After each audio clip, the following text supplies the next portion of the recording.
You've been watching decentralized finance for a while now. Seen some people make a fortune, others lose everything. You want to get involved now, but the complexity is insane. The risk, unbearable. Let's face it, you have no time to specialize in decentralized apps, and no money to lose either. Well, there is an easy way to earn returns from DeFi. A solution with no trading involved, no hassle. A place where you're always in control. Just deposit funds and watch your savings grow. We're talking about an app. We're talking about the Yield app. DeFi banking in your pocket. Hello everyone and welcome to another episode of Fridays with Yield App. My name is Rebecca Jones, the head of communications here at Yield App, and today we are talking all about NFTs, arguably the hottest topic in cryptocurrency right now. I am joined by three experts on the subject. I have Jonathan Padilla from Snickerdoodle Labs. Hi, Jonathan. Hi, great to be here this morning. Thank you for having me. Thanks for being here. I also have Timothy, and I'm going to try this surname, Timothy, but I am notoriously terrible with names. I think it's Jooste from KoinGames. Yes. Yeah. Yeah. Thank you for having me. It's great to be here. No, it's a pleasure. It's a pleasure. And Harrison Seletsky from NFTrade. How are you doing, Harrison? Good. Thanks for having us, Rebecca. It's a pleasure. I hope I pronounced your name correctly. Yeah, you got it. I'm notoriously terrible at this. So what I'd love to do is to give you guys an opportunity to introduce your project so that we all know your background and context. And then I'd really love to get into a chat about the NFT space right now, because it's so interesting. So perhaps, Jonathan, if you could begin with what Snickerdoodle Labs is up to, and then we'll go around. Great. Rebecca, Snickerdoodle Labs is committed to basically building the infrastructure for NFTs to go beyond just collectibles and art, and really have true enterprise-grade adoption. Was the former head of global blockchain strategy at PayPal and looked at this space for a long time from a keen corporate perspective. And Snickerdoodle really imagines in a world where NFTs are things like credentials and tickets and coupons and receipts and licenses, and a number of these applications which will create immense data profiles in individuals, and frankly, usher in not just the art collectible aspects of the space, but a truly unique way where commerce and the metaverse meld together, and basically in that process, create a way for individuals to control, monetize, and protect their data. So the simplest think about it is cookies of Web3. That's what NFTs are going to become. That's fascinating stuff. So it's kind of tokenizing data. Basically, yeah. Really interesting stuff. Okay, Timothy, so KoinGames. Tell us all about KoinGames, please.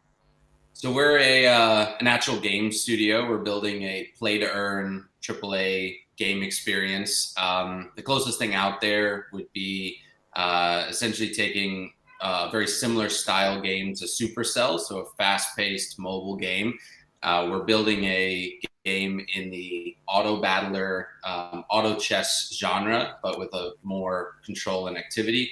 And then there'll be a full NFT economy similar to Axie Infinity or Illuvium, where there's an in-game token and then that you earn by playing, and a governance token, which we'll be doing our raise for that here in about 2 months. And the two will combine to create in-game assets that enhance your battle squad, which is a deck of NFTs. So it's kind of combining some of the hottest things out there right now with, kind of the Pokemon craze, but digital. So collecting cards, or we call them heroes, where you recruit your squad. And then, you're always, changing who you go to battle with. And then, people will be able to earn, so it's play to earn instead of, free to play.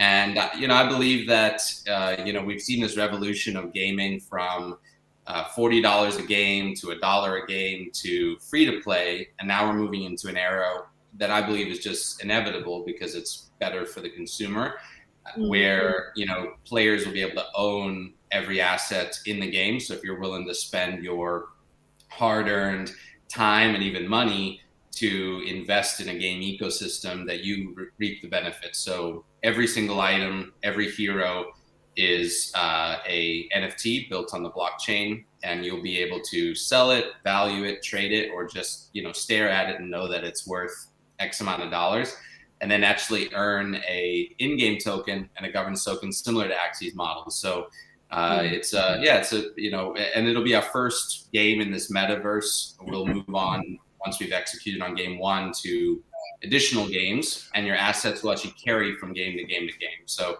it's we've got gaming, we've got a gaming expert, we've got data, and now Harrison, NFTrade. What is NFTrade? Tell us. Sure. Yeah. So NFTrade is a multi-chain and soon-to-be cross-chain NFT marketplace aggregator and platform. Right now, we're live on Polygon, Ethereum, Binance Smart Chain, and Avalanche. We're the #1 NFT marketplace on Avalanche, #2 on Polygon, right behind OpenSea, and growing pretty rapidly on Ethereum and Binance. So essentially, users can access any aspect of the NFT lifecycle in one place, whether it be buying, selling, earning, decentralized and escrowed trading, NFT launches, pretty much any aspect, regardless of the chain, they'll be able to access it in a singular place. And eventually they'll be able to also interact in a cross-chain capacity, to bypass either segmentation of different blockchains, whether there's games limited to one place, a lack of liquidity, a lack of scalability, or high fees. That'll kind of be mitigated, and users will be able to freely flow their assets on the chain that's best suitable for them.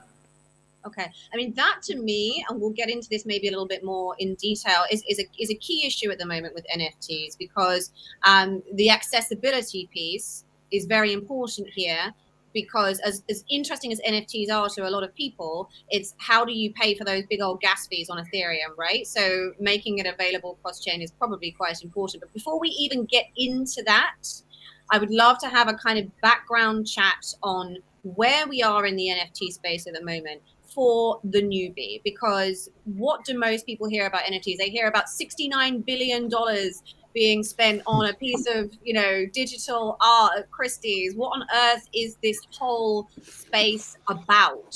Why is this blowing up? Why is there so much money behind it? Timothy, I'd actually like to start with you, because we've had a chat before in the past about this, and I think that you've got a pretty good perspective on like the value of the NFT space and why it is so valuable right now.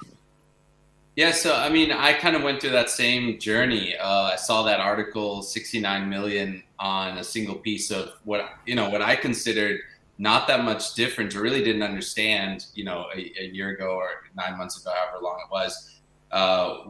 The difference between that and just, the screenshot that I can put as the background of my computer, like how to, and then I just went through the process of thinking, well, if this person has $69 million, they're probably somewhat intelligent, and if of all the things in the world, like an island that you could have purchased with that much money, why this? And so it led me down the path of just trying to understand NFTs. So obviously, if we've got any really new people, it stands for non-fungible token. It's essentially the code version of art, where it's not fungible like a dollar. It can be exchanged for a dollar, a Bitcoin for a Bitcoin. These are unique pieces of code.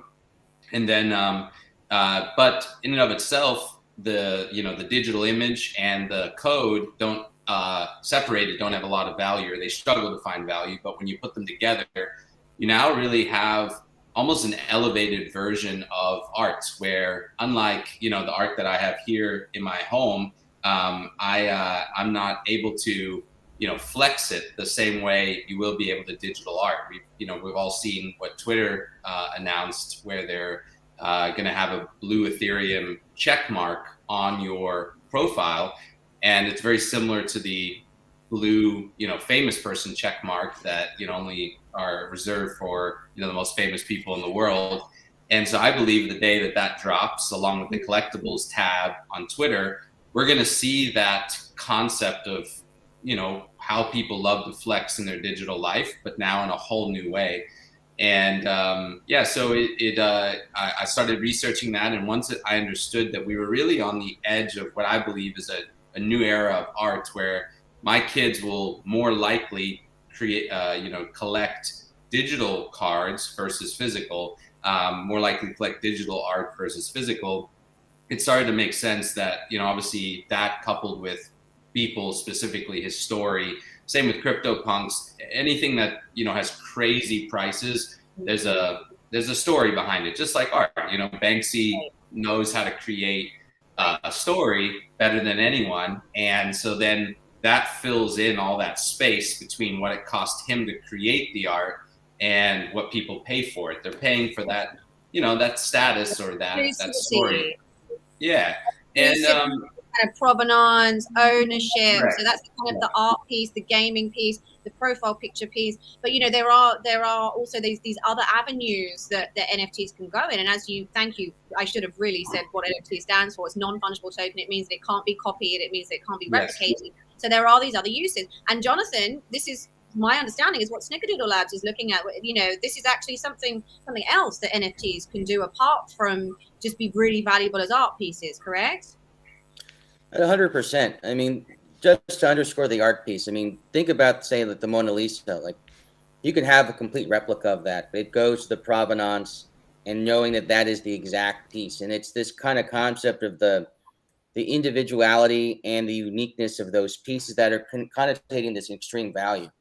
The interesting thing, though, from Snickerdoodle is that that's great. I mean, I think people are going to do very, very well. The art space is phenomenally growing. I think it's great for people in that medium. But I think in the long term, the value that will be created by enterprise NFTs will dwarf all the value being created in the art space. It's not going to be a fair comparison, I think, 5 to 10 years out. I'd rather have, say, $1 million $1 valued NFTs than $1 million NFT. And I think the reality is behind that is we can create immense data profiles and individuals, because we imagine a world where basically a number of these NFTs will live on chain. They will have aspects that connotate through standards, certain aspects about what individuals are doing, their purchase histories, their habits, their kind of philosophies. All these things will basically create the equivalent of a web cookie for Web3. And Snickerdoodle was working to build this infrastructure to standardize this and to help large corporations basically best achieve utilization of this. At the same time, it's all about putting individuals first. Snickerdoodle's firm belief is that without checks and balances and without the right safety standards, it'd be very, very dangerous for all this information to live online. Committed to zero knowledge proofs and committed to building basically infrastructure to put privacy-centric control in the hands of consumers. And unlike a Facebook or Google, we'll be able to have individuals compensated both with digital twinning from corporate partners and actual utility tokens that compensate them for their data. We're really ushering a completely decentralized way to re-empower individuals. So much potential with NFTs. I mean, and Harrison, you are creating a platform in which people are going to be able to trade all kinds of NFTs across all kinds of chains. So you must really see the potential here beyond, just the headlines that we see every day. Yeah, for sure. I mean, building on both what Timothy and Jonathan said, I think there's both going to be a massive growth between utility as well as gaming and artistic NFTs. And there is going to have to be a mechanism of interaction and trading and interacting in a decentralized and escrowed and fair way. Right now you can pretty much just buy, sell, and swap, which is important. But eventually all of that data and all of those assets are going to need to be easily interactable. So we're trying to build that singular point where regardless of if it's a utility NFT, if it's a gaming NFT, you can find it in the same place and you can even interact with them directly if need be, and if that's something you're interested in. So I think they're both going in both important directions, and hopefully NFTrade will be kind of a middle point where everything can meet. And in fact, let's touch on that accessibility piece now, because for people that aren't familiar, a lot of I think one of you told me that 97% of all NFT trading happens on OpenSea on Ethereum.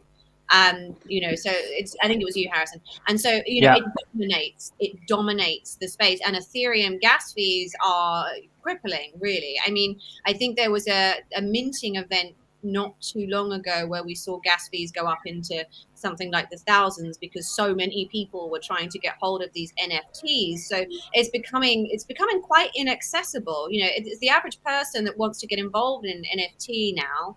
It seems almost impossible. No, I mean, actually, you know what?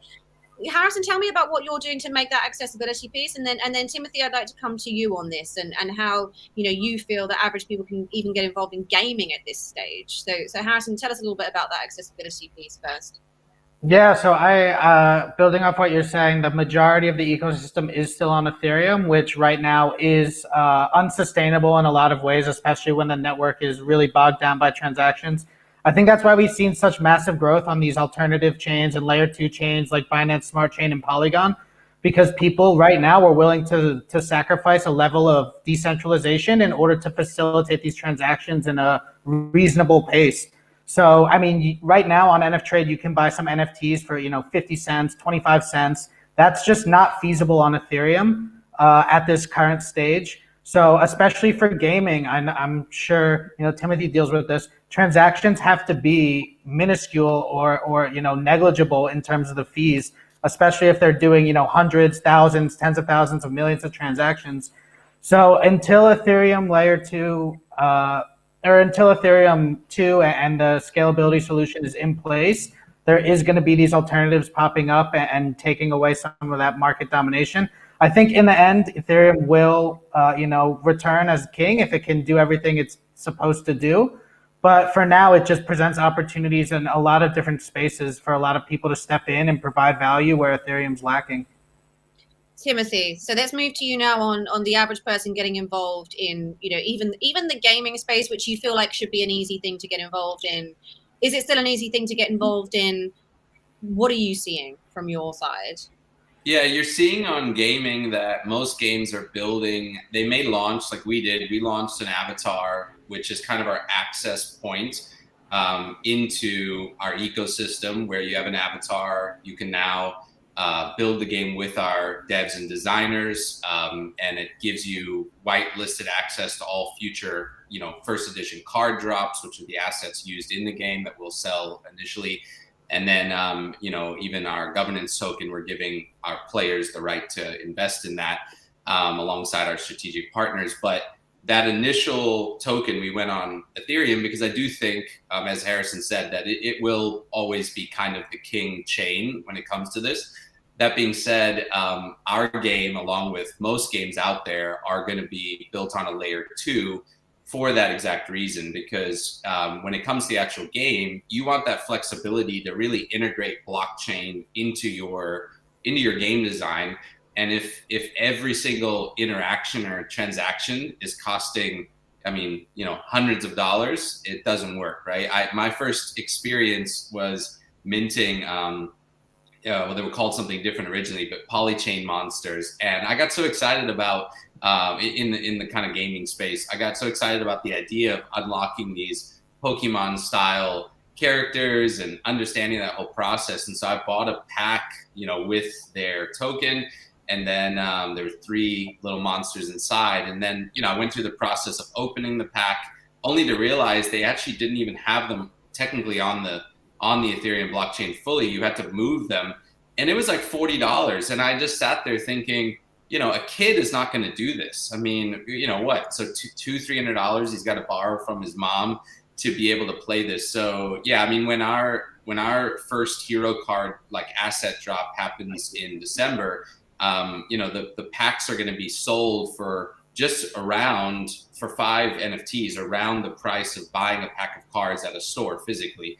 And so that way the accessibility is there, and we keep the game where, a 10-year-old can come play with his, pocket money or whatever. And I think that ultimately will have to be the future. I do agree that Ethereum has to figure this out, and I believe they will with their, 2.0.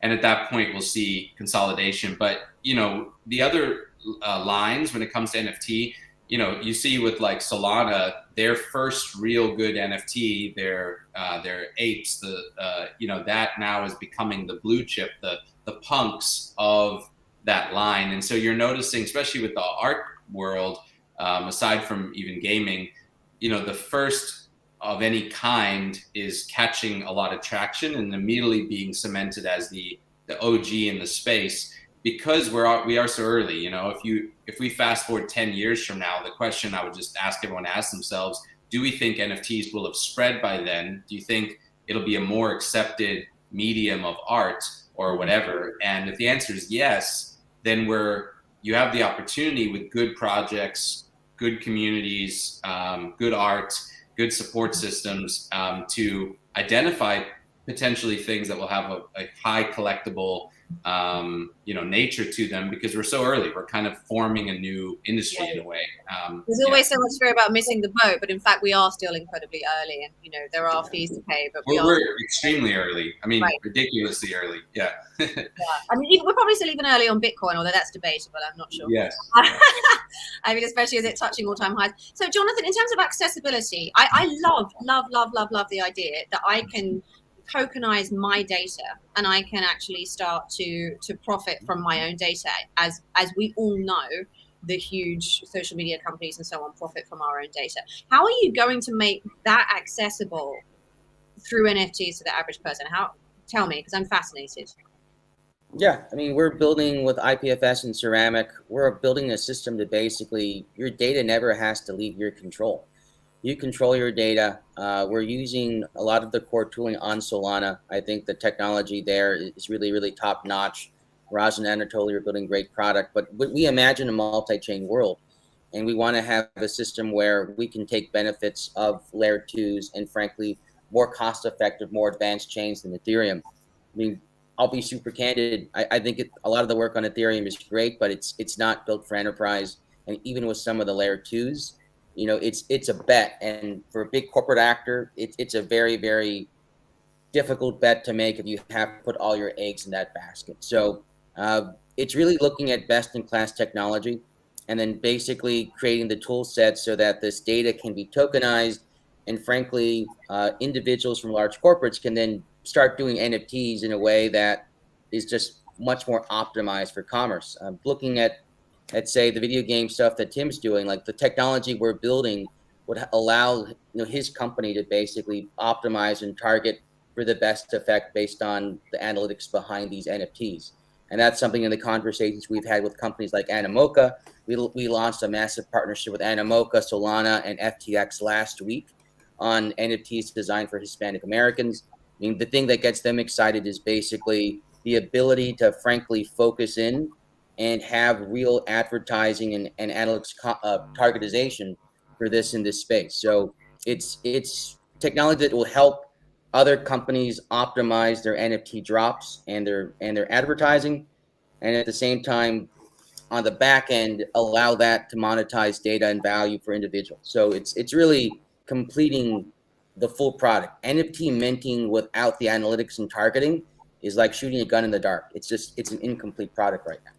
Right. Sometimes it feels that way. I'm still getting to grips with NFTs. I've been in cryptocurrency for a while, and definitely shooting a gun in the dark is how I feel a lot of the time. Harrison, do you know what? I'd like to start with you on kind of upcoming trends. I think I'd love to finish the show today talking about what's coming next, because we definitely know what's happened. We've all read the headlines. You are involved in quite a cutting edge area where you're moving on to new chains. And what kind of products are you looking at? What do people want? What trends are you seeing now coming up in NFTs? Sure. So I actually think we have the right guys here to talk about this, because I really think gaming and utility NFTs is where it's going to be moving heavily.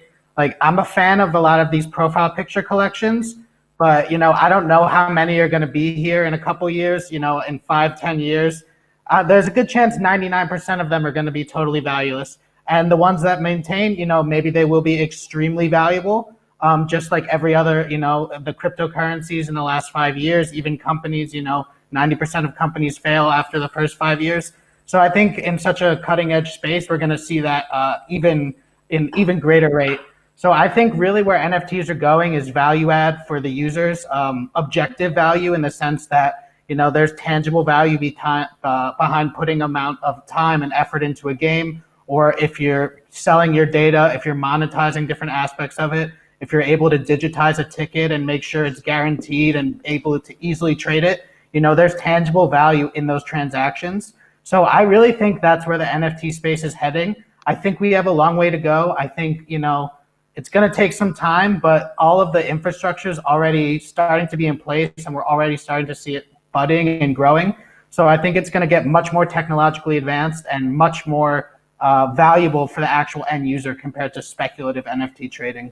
It's fascinating. Let's get into profile picture NFTs, because actually, Timothy, when you and I spoke, you introduced me to this. And I really kind of get the idea of profile picture NFTs. I'm on board. Can you explain what that is and what's happening in that space right now? Yes, I mean, CryptoPunks were really the first of their kind. They broke a bunch of barriers, but it's essentially, I think in crypto in general, we have a community that likes to, have that kind of mystery about them. Some people obviously don't want to reveal who they really are. Others just, it's a lot of their identity is online. And now we're seeing a gravitation from famous people. Snoop Dogg just, spent $500,000 on his, CryptoPunk. And so I think what's amazing about the profile pictures is one, it's almost a new fashion accessory, right? So you can now swap them out as often as you like, or find your new identity. You actually own that mashup, that IP. Soon you're going to get this fancy blue Ethereum check mark. I mean, my opinion personally is that we are going to see a massive wave in profile pictures here shortly. Now, I do 100% agree with Harrison that unless there is a good community of like people that have formed an identity, because that's really the next layer. People start by buying this image to flex, to show off your personality. It's like the watch you choose to wear, right? In a way, but for social media, you're showing off a part of yourself via the picture you choose. But beyond that, you're joining an instant community. So, I like to use the art world as the example, but, I don't think Banksy has a private text group with the people who own his arts. And I don't think they necessarily have a private text group that they're sending messages to each other. However, CryptoPunks, you get to join a private Discord, a private group with some of the, wealthiest, most influential, coolest people in crypto. And Snoop Dogg's in there now, Gary Vee's in there now. So, you're joining a private club surrounded by this, or started with this mutual love for this profile picture. So I think when, I've always felt like crypto has the chance to, I think we're all on this call because we believe in blockchain's ability to revolutionize the world in some way, whether it's advertising, whether it's data, whether it's trading, art, whatever, gaming. And there's a lot of things in crypto where they just slap blockchain on the idea and say, now, look, it's a new item, new idea, give me your money.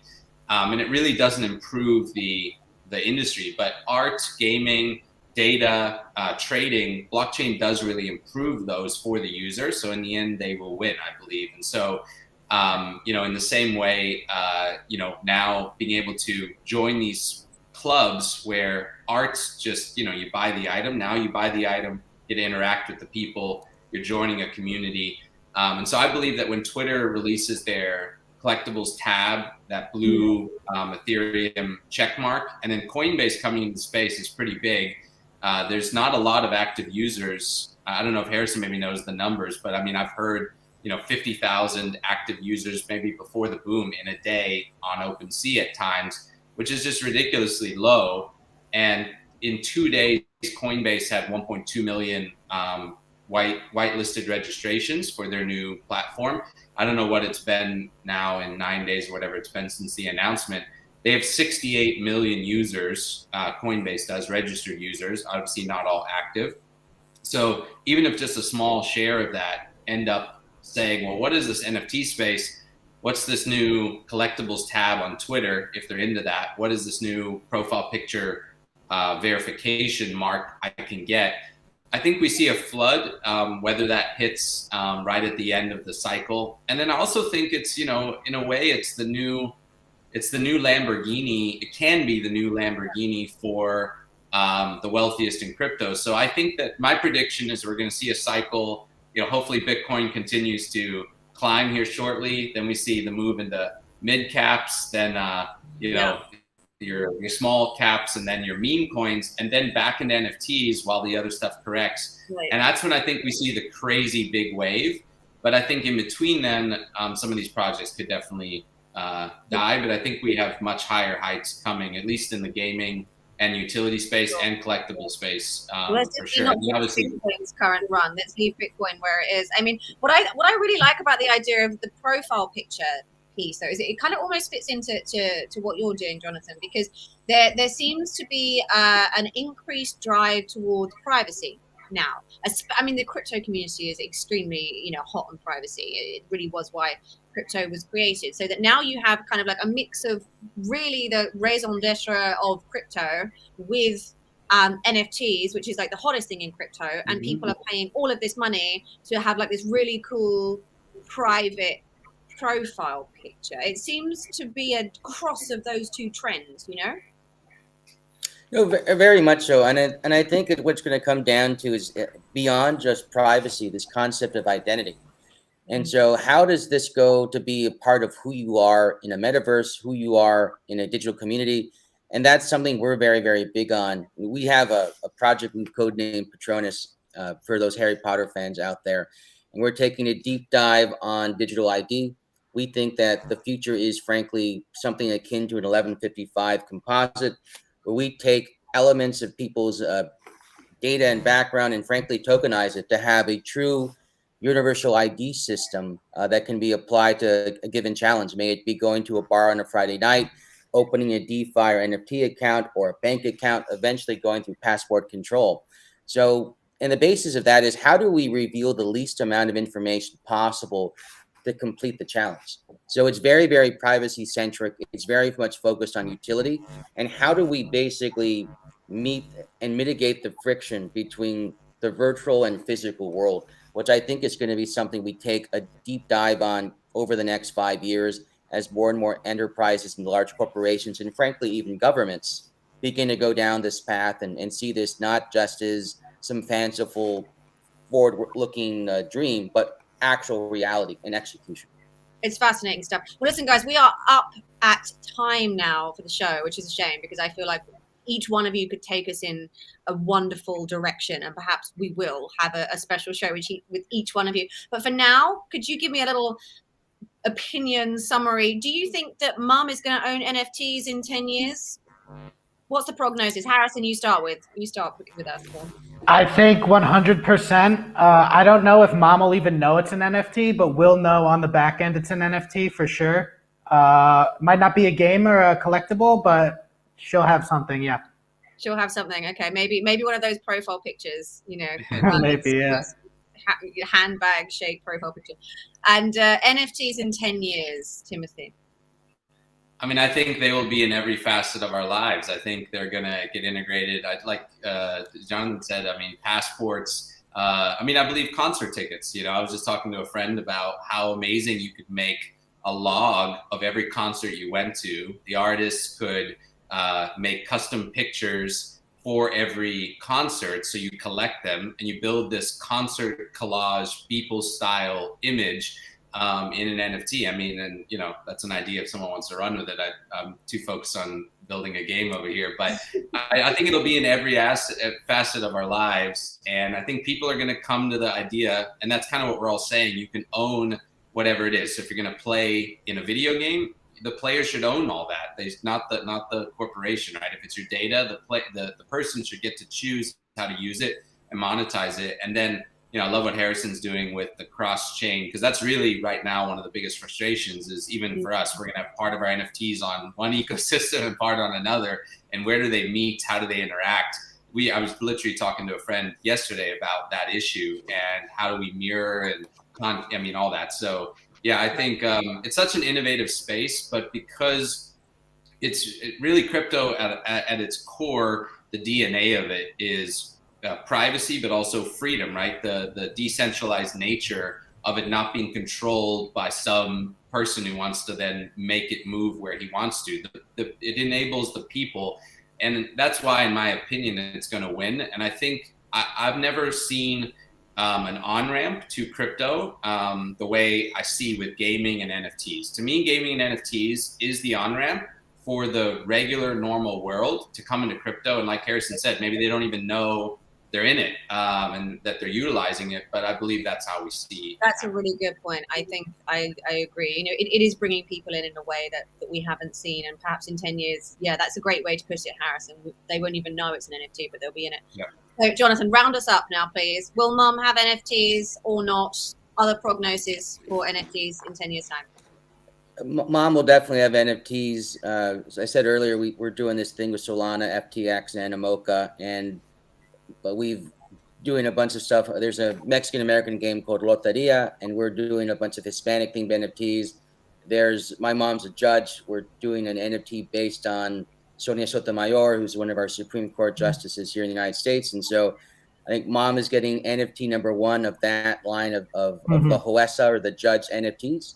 And so she's super excited about that. I'm going to make sure that all the work Mom had getting me up and running for school and stuff is paid back. And hopefully, it goes to show appreciation there for family. But agree really quickly with Timothy. I mean, this is stuff's going to go dramatically very quickly. I think something to keep in mind, and I'll maybe end with this, is this concept of the blockchain grandma. We have our design hero as the blockchain grandma. If I can get my grandmother to play with NFTs, and I think we will very, very shortly, it means that mass adoption, I think, is going to come pretty quickly as, grandma, grandfathers with their iPads are out there playing with this stuff. And that's going to happen, I think, very, very soon. It's so exciting. It's so exciting. Well, look, we're at time now. It's been a fascinating conversation. Thank you all for joining me. It's been wonderful. Can you just tell everybody where to find you? Harrison, where can we find NFTrade, please? We're NFTrade.com. You can find us at NFTrade on every social media platform, at NFTrade Official on Twitter. We're always talking. We're always communicating about the ecosystem in our marketplace. So come join us. Perfect. And Timothy, where can we find KoinGames? So KoinGames with a K, K-O-I-N, KoinGames.io, and then KoinGames.io on Twitter. You can join the Discord. If you're looking to buy the avatars, they're on OpenSea, and that's kind of your access pass to all our future assets, whitelists, even additional free assets, and an opportunity to get our governance token at the same prices as our strategic investors. That comes up in about 2 months. And so, yeah, KoinGames.io with a K. Perfect. And Jonathan, Snickerdoodle Labs. Yeah, Snickerdoodlelabs.io. Find us there on the web. On Twitter, we're at Snickerdoodle, and that's our kind of handle there. And then I'm always happy to talk NFTs. People can find me on LinkedIn, a little more old school there, but that's the enterprise focus. Jonathan Padilla. Find me at LinkedIn. Perfect. Okay, and you can find Yield App at Yield App on your social media channel of choice. Still working on TikTok. We'll get there eventually. We're going to have Tim doing videos. You mark our words. Thank you very much for joining us on Fridays with Yield App. I have been, and still am, in fact, Rebecca Jones. I am Head of Communications, and we will see you next time. Thanks so much, guys. Thanks, Rebecca. Thank you. Thanks, Rebecca.